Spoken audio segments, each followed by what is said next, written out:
Nadreen मोहतरम, बसरा में एक आबिद ज़ैद शेख इसमाइल रहा करता था, जो निहायत ही गरीब इंसान था। इसकी 3 बेटियां थीं। चौथी बेटी की पैदाइश के दिनों में इसकी गुर्बत का ये हाल था कि इसके घर में चिराग तक नहीं था, और जब वो पैदाइश को 1-2 दिन बाकी थे तो इसकी बीवी की तबीयत बहुत ख़राब रहने लगी।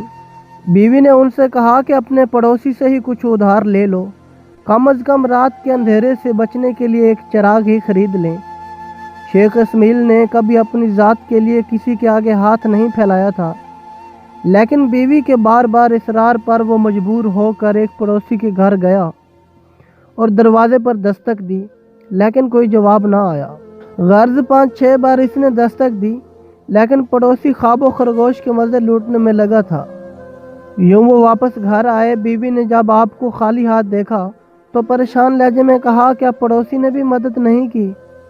इस औरत पर जो तकलीफ़ गुजर रही थी, इसका अंदाज़ा हम मर्द नहीं लगा सकते।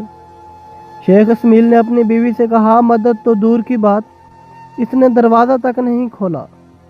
शेख इसमाइल बहुत अफसुर्दा अपने बिस्तर पर लेट गए और करवटें बदलने लगे कि आपको नींद आ जाए।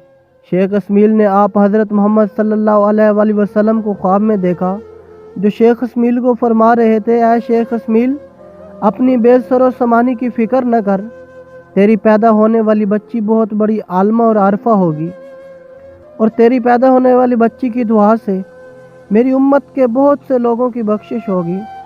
कहते हैं जब ऐनी अज़म का साथ हासिल हो तो फिर कामयाबी के रास्ते भी हैल चट्टाने बन जाती। इस्तक़लाल वो क़ुव्वत है जो राह पुरखार को भी गुलो गुलजार में बदल देती है। ईमानो इकान के घोड़े की एड़ी लगाई जाए तो समंदर भी रास्ता पेश कर देते हैं। नाज़रीन मोहतरम, उम्मीद करते हैं आज की ये कहानी आपको पसंद आई होगी।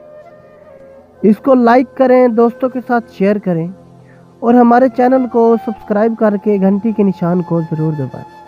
अल्लाह ताला आप सबका हामी और नासिर हो।